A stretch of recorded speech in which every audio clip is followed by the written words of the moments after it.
right, guys, making some more progress on the engine today.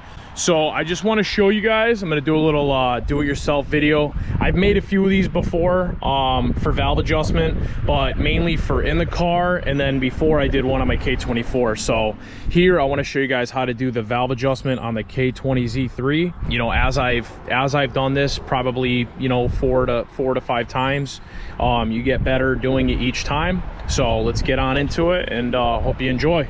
Make sure you guys like. Let's get into it. So today we're gonna need a 19 millimeter for the crank, 10 millimeter for the tapping screws right here. We have our feeler gauges. I'm doing 0.009 for intake and 0.011 for exhaust. Extension, I'm going to show you what that's for. We have our valve adjustment tool. I highly recommend this, guys. It's an integrated flathead with a basically a 10 millimeter socket. Our torque wrench right here. Just gonna get this out. We're gonna need a ratchet as well. So for starters, obviously the engine, you want to make sure the engine is top dead center, guys. So you can tell that right here by your timing marks. Those are going to be aligned, and your marks on the top are going to be basically right up at the top. I would show you the crank, but we don't have the crank on right now. But we're basing it on our camshaft gears, and I already know for a fact that cylinder number one, piston number one is top dead center. Basically jump right into cylinder number one here first. We're going to start here, and we're going to work our way to cylinder number 3, then 4, and then our last one, which is 2. That is the firing order of the most K-series engines. I know it may be hard to see, but there is our firing order, and then you can see our intake and exhaust up on the top there. So we're gonna base it right off of this right here. To feel how off this is. Yeah, that's definitely too tight. So I'm gonna go ahead and adjust this one real quick. We'll put our tool on. Put our tool on, and we'll crack the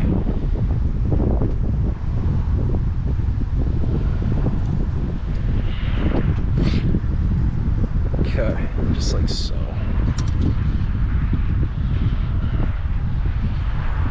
You want a little bit of drag, right? You don't want the feeler gauge to be exactly stuck, but it might be hard to see this, guys, right here right now, but you want the feeler gauge to have definitely a little bit of drag, and you want it to kind of like sit in place. You don't want it too loose to where it'll fall out. But once you get the feel for this, it's actually pretty easy, guys. So I'm gonna go ahead and tighten it up, and then I can try to mess with it again here. So you guys can see that's literally perfect. A little bit of drag, but it's staying right in there. The feeler gauge is staying right in between. That's good right there.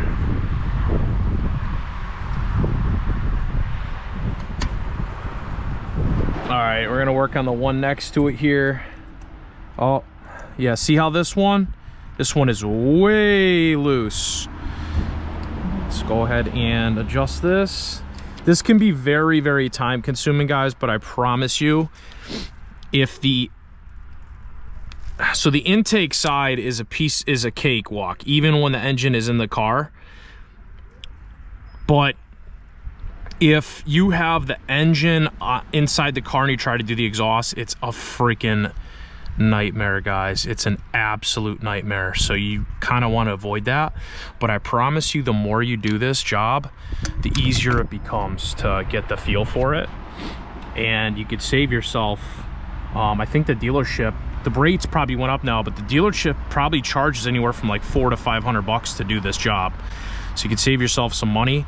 Just be careful doing this though, because I mean, this basically determines whether or not your car is going to run good. You're coming over to the exhaust. Oh my God, this is absolute blessing not having this in the ar.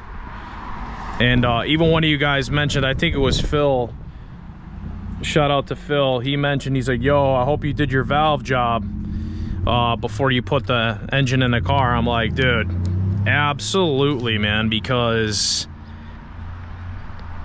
like I said, exhaust side in the car, your back's gonna be hurting and it's gonna be very hard to access. See this? So if you take the feeler gauge, no pressure on it, and just brush your hands back, your fingers back and forth, it's almost like it'll move freely in there, but it'll still hold. It's not loose, right? So it'll still hold. That means you got a good valve lash. So this is a little bit too much right here. If you could go back and forth, it's a little loose right there. So we're gonna actually go ahead and we're gonna tighten it up a hair more.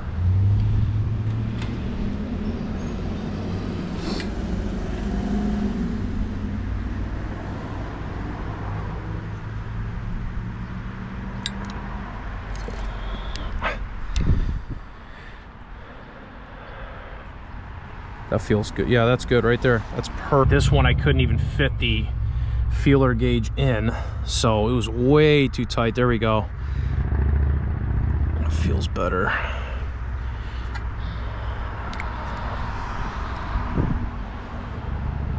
These ones on the edge can be difficult too, especially when the engine's in the car, guys. You got to get the right angle for it.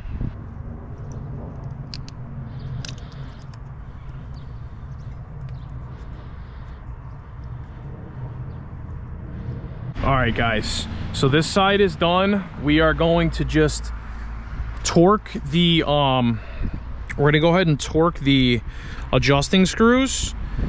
The fronts are gonna be, I think the fronts, yeah, the fronts call for 14. So we're gonna go ahead and adjust these right here. That's a 10 millimeter, just to make sure nothing backs off. There we go.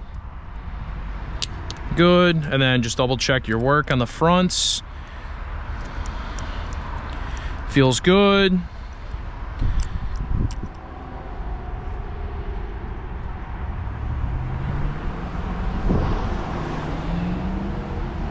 Feels good, guys.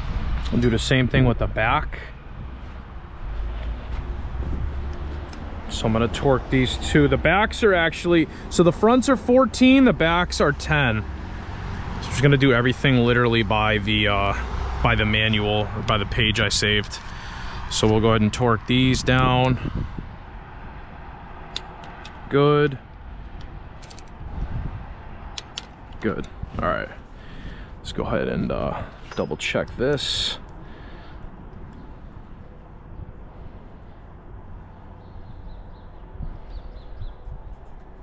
Feels good.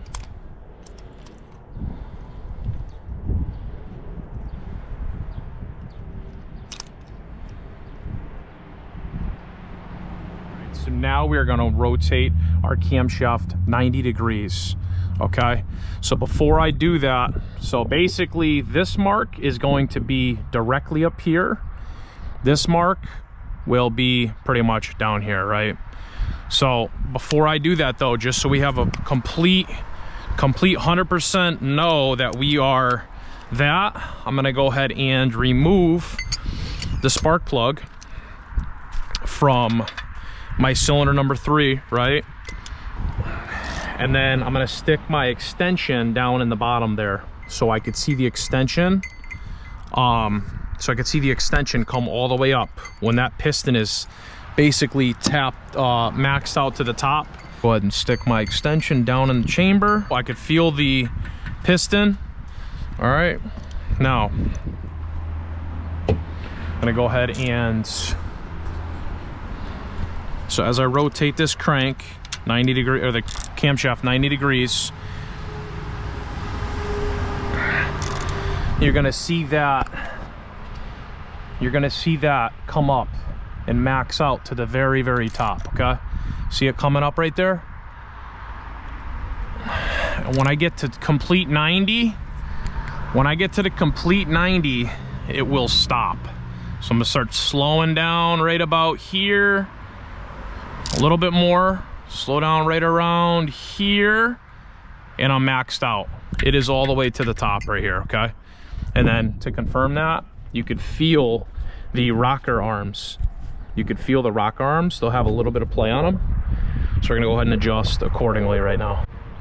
So I'm gonna show you guys how to do this last one. So we're gonna go from 1, 3, and then 4 and 2. I'm gonna show you guys how to do this one, and then it should be pretty self-explanatory. After that, you're gonna follow the same steps. This one's tricky, guys.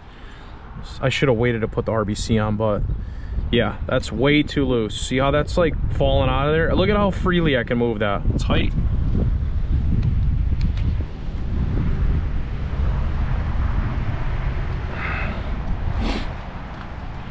This one's harder to see, but you guys get the idea.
Finishing up on our last one here. Cylinder number 2.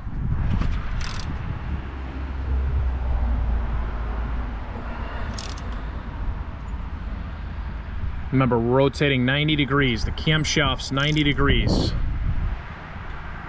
Till they stop, till that extension stops.